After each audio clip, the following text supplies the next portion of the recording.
اللہ تعالیٰ صحیح طرح سے بات کہنے کی، سننے کی، سمجھنے کی اور پھر عمل کی توفیق عطا فرمائے۔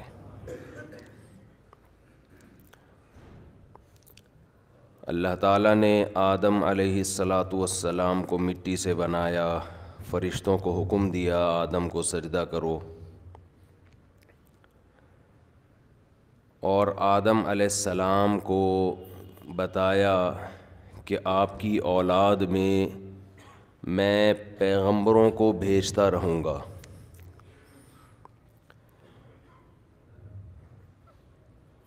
اولاد میں پیغمبر آتے رہیں گے، لوگوں کو سیدھا راستہ بتاتے رہیں گے، تو جو بھی ان پیغمبروں کی بات کو مانے گا فلا خوف علیہم ولا ہم یحزنون، نہ ان پر کوئی خوف ہوگا اور نہ وہ غمزدہ ہوں گے۔ آدم علیہ السلام کے بعد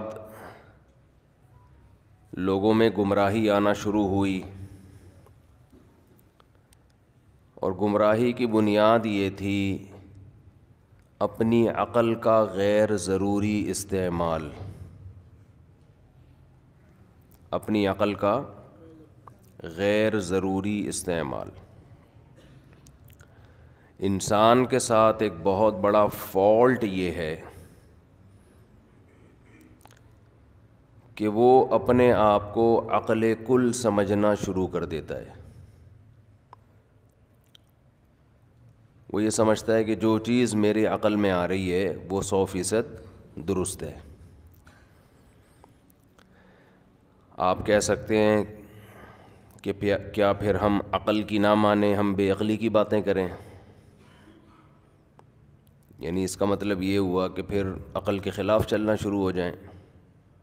تو عقل کے خلاف چلنا تو بے عقلی ہے نا؟ کیا خیال ہے؟ پھر تو آدمی الٹی الٹی باتیں کرے گا۔ جیسے دیگر مذاہب کے لوگ مذہب کے مقابلے میں عقل کو ویلیو نہیں دیتے، تو مذہب نے کہہ دیا گائے کا پیشاب پیو تو گائے کا پیشاب پی رہے، مذہب نے کہہ دیا کہ پتھروں کے سامنے جھکو تو پتھر کے سامنے جھک رہے ہیں۔ تو ان کو تو ہم یہی کہتے ہیں کچھ عقل سے کام لو۔ کیا خیال ہے؟ اللہ کا شکر ہے، میں اللہ سے دعا کرتا ہوں، میں آپ کو بتاؤں اللہ سے یہ دعا کیا کریں، اللہ تیرا سب سے زیادہ شکر اس پر ہے کہ تو نے ہمیں مسلم بنایا ہے، کیونکہ اسلام کے علاوہ کسی کے پاس صحیح ہدایت نہیں۔ یہ اللہ کا سب سے بڑا ہم پر احسان ہے، سب سے بڑا احسان۔ جب آدمی دین پر ہوتا ہے اس کی کھوپڑی صحیح کام کرتی ہے، وہ انسان کی پہچان اچھا کھانے، اچھا پہننے سے، اچھی لائف اسٹائل سے نہیں ہوتا، انسان کی پہچان اس کے عمل سے ہے، عمل سے ہے۔ آپ کا عمل کیسا ہے؟ اور عمل کا تعلق تربیت سے۔ بھوکا رہ کر ناشکری کا ایک لفظ زبان سے نہ نکالے، اس کو اچھا انسان کہتے ہیں۔ پیٹ بھرے ہوئے انسان کو اچھا انسان نہیں کہتے۔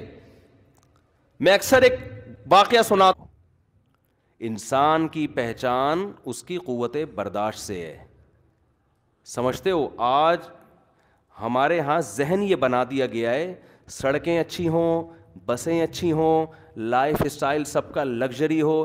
دیکھو یورپ میں کیسا ہے، وہاں علاج سستا ہے، علاج فری ہے، کتنی زبردست صفائی ستھرائی خوبصورت زندگی۔ یہ نہیں دیکھتے ان میں ہر شخص زنا کرتا ہے، یہ نہیں دیکھتے ان میں کوئی اپنے والدین کے حقوق ادا نہیں کرتا، یہ نہیں دیکھتے وہ اپنے رب کو تو مانتے ہی نہیں ہے جس نے اس زمین کو ہمارے لیے مسخر کیا۔ سب سے بڑا جرم تو یہ ہے جس نے پیدا کیا اس پیدا کرنے والے کو بھول گئے، اس کی نعمتیں کھا رہے ہیں، جو دینے والا ہے اس کا شکریہ نہیں ادا کر رہے۔ ان کی ڈکشنری میں سب سے جو فضول لفظ ہے وہ خدا کا لفظ ہے، خدا کا قانون ہے۔ آپ کسی کو بتائیں نا کہ ملک کا یہ قانون ہے، کان اٹھا کے سنے گا اپنی بات کو، کیا کہہ رہے ہو آپ؟ بولے اللہ نے یہ فرمایا ہے، وہ سنے گا؟ کہے گا اللہ کون ہوتا ہے بھائی؟ ہمیں ایسے انسان نہیں چاہیے، ہمیں وہ انسان برداشت ہیں جو بھوکے ہوں، پہننے کے لیے کپڑا نہ ہو لیکن اپنے رب کو پہچانتے ہو، غیرت والی زندگی ہو۔ خواتین کو گھروں سے باہر نکال دو گے، ہو سکتا ہے آپ کا ملک تھوڑا سا ترقی کر لے، لیکن وہ کٹے وجود میں آئیں گے جو کیٹل فارم میں بندے ہوئے ہیں ان کٹوں جیسا انسان. میں یہ کر رہا تھا کہ اللہ تعالیٰ قرآن مجید میں بال بال کھوپڑی استعمال کرنے کا حکم دیتے ہیں, ٹھیک ہے نا. تو مذہب آپ کو کھوپڑی استعمال کرنے سے نہیں روکتا, بلکہ مذہب تو کہتا ہے کھوپڑی استعمال کرو, مگر یہ سائنسدانوں کی کتابیں پڑھ کے نہیں. جو چیزیں آسان ہیں وہ 2 اور 2 4 کی طرح ذرا سی کھوپڑی استعمال کرنے سے سمجھ میں آ جائیں گی کہ گلاس خود بخود ٹوٹ سکتا ہے. ٹوٹا ہوا گلاس خود بخود جڑ نہیں سکتا, تو ایک گلاس نہیں جڑ سکتا. پورے وسیم بھائی کیسے جڑ گئے, ستار بھائی کیسے جڑ گئے, عبدالستار کیسے جڑ گئے, عبد الرحمان. تو مذہب آپ کو حکم دیتا ہے کیا استعمال کرو, کھوپڑی, لیکن وہ والی کھوپڑی جس میں ماحول کے اثرات نہ ہوں, آپ کے پروفیسر کے اثرات نہ ہو جو یونیورسٹی میں آپ کو پڑھا رہا ہے, اس کے اثرات نہ ہو. آپ کا باپ کیا کہتا ہے, آپ کی ماں کیا کہتی ہے, آپ کا ماموں کیا کہتا ہے, آپ کے پڑوسی کیا کہتے ہیں, یہ اس کلچر سے پاک عقل جب آپ استعمال کرو گے تو آپ خدا کے وجود کی بھی گواہی دو گے, آپ اسلام کے برحق ہونے کی بھی گواہی دو گے. ہاں کچھ باتیں آپ کے مینٹل لیول سے اوپر کی ہیں, وہ عقل کے خلاف نہیں ہیں, وہ عقل سے اوپر کی ہیں. مرنے کے بعد دوبارہ زندگی ہے, یہ عقل کے خلاف نہیں ہے, یہ عقل سے اوپر کی چیز ہے. مذہب عقل کے خلاف بات نہیں کرتا, ہاں بعض باتیں ایسی کرتا ہے جو آپ کے مینٹل لیول سے اوپر کی ہیں. تو اسی لیے تو مذہب کی ضرورت ہوتی ہے کہ ہر جگہ آپ کی عقل پہنچ نہیں پاتی, اس کے لیے آپ کو ضرورت ہوتی ہے کوئی آپ کو گائیڈ کرے. تو عقل کا ایک دائرہ کار ہے, ایک حد ہے جہاں تک عقل استعمال ہوتی ہے. دیکھو انسان کی ہر صلاحیت کی ایک لمٹ ہے یا نہیں ہے,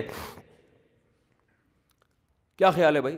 ایک صاحب مجھے کہنے لگے یار بھائی یہ ہر چیز کی ایک لمٹ ہے یا نہیں ہے, ہر خواہش کی ایک کھانا ایک حد تک کھا سکتے ہو, اس کے آگے میدا کہے گا بس, سونگ ایک حد تک سونگ سکتے ہو. یہ نہیں کہ آپ امریکہ میں دھماکہ ہوا بارود کی بدبو آپ یہاں محسوس کر رہے ہو, ایسا نہیں ہوتا.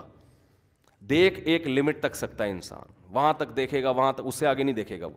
تو سوچ بھی ایک لمٹ تک سکتا ہے.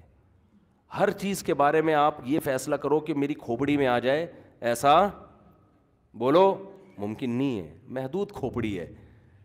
تو وہ کھوپڑی جب خدا کی تعلیم کے خلاف جائے تو سوچ لو کہ یار خدا صحیح کہہ رہا ہے, میری کھوپڑی غلط کہہ رہی ہے. میں ایک حد تک سوچ سکتا ہوں بس.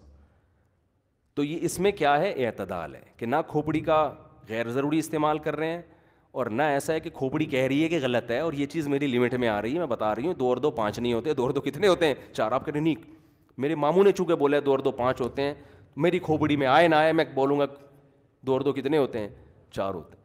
تو ایسا کرو گے تو میرے بھائی کوئی بھی نہیں آئے گا. تو اعتدال میں تبھی اس امت کی تعریف کی گئی ہے, وَكَذَلِكَ جَعَلْنَاكُمْ أُمَّةً وَسَطًا, ہم نے تم کو بیلنس امت بنایا ہے. نہ گوروں کی طرح اتنے تم آؤٹ آف کنٹرول ہو گئے ہو کہ ہر چیز میں عقل کا استعمال کر رہے ہو, اور نہ تمہاری غیرت حد سے بڑھ گئی ہے, اور نہ تم مذہبی لوگوں کی طرح اتنا جمود ہے کہ پتھر کے سامنے جھکا دو تو اس کے سامنے لوگ تم جھک جاؤ. تمہارے مذہبی پنڈت جی نے کچھ بھی کہہ دیا, وہ بیٹھے ہوئے کہنے کے لیے اور تم لپیٹنے کے لیے سامنے بیٹھے ہوئے ہو.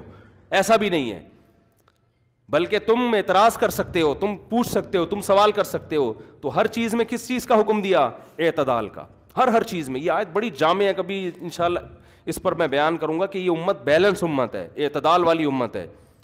اور اسی اعتدال کا نام اسلام ہے, اسی اعتدال کا نام نیچر ہے, اسی اعتدال کا نام فطرت ہے, اور اسی اعتدال میں سکون بھی ہے. جو چیز حد سے تجاوز ہوگی سب سے پہلے اس کا نقصان ہے, انسان کا سکون ختم, اور اسی اعتدال کا نام کامیابی ہے. اللہ ہمیں سمجھنے کی, عمل کرنے کی توفیق عطا فرمائے. وما علینا الا البلاغ.